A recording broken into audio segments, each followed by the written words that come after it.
সুপ্রিয় খামারি ভাইয়েরা, খামারে খাবারের খরচে হিমশিম খাচ্ছেন, গরুর জন্য সারা বছর সবুজ ঘাস পাচ্ছেন না, তাহলে আজকের এই ভিডিওটা আপনার জন্য খুবই গুরুত্বপূর্ণ।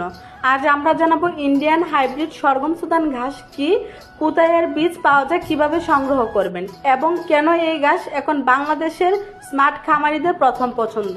ইন্ডিয়ান হাইব্রিড সরগম সুদান ঘাস হলো অত্যন্ত দ্রুত বৃদ্ধি পাওয়া উচ্চ ফলনশীল একটি ঘাস। এই ঘাস একবার চাষ করলে বারবার কাটতে পারবেন। এই ঘাসে আছে 22% প্রোটিন মাত্রা, 18% ফাইবার, জার্মিনেশন রেট প্রায় 98%, 100% চারা গজাবে। গরু, ছাগল ও ডেইরি খামারের জন্য এটি অত্যন্ত পুষ্টিকর ও লাভজনক। এই ঘাসে রয়েছে প্রচুর পরিমাণে প্রোটিন, ফাইবার ও শক্তি, যার ফলে গরুর দুধ উৎপাদন বাড়াবে, গরুর স্বাস্থ্য ভালো রাখবে, গরুর ওজন বৃদ্ধি পাবে।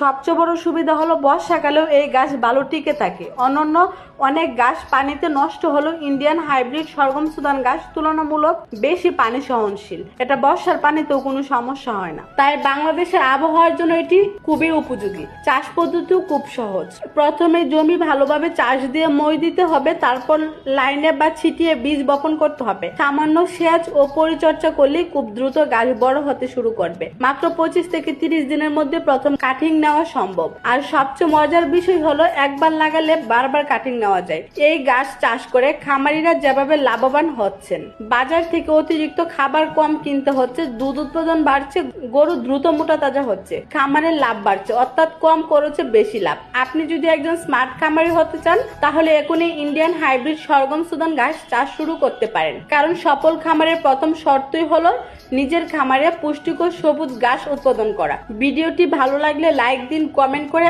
আপনার মতামত জানান এবং এমন আরো খামার বিষয়ক ভিডিও পেতে ফলো করুন। ধন্যবাদ, ভালো থাকবেন। আসসালামু আলাইকুম।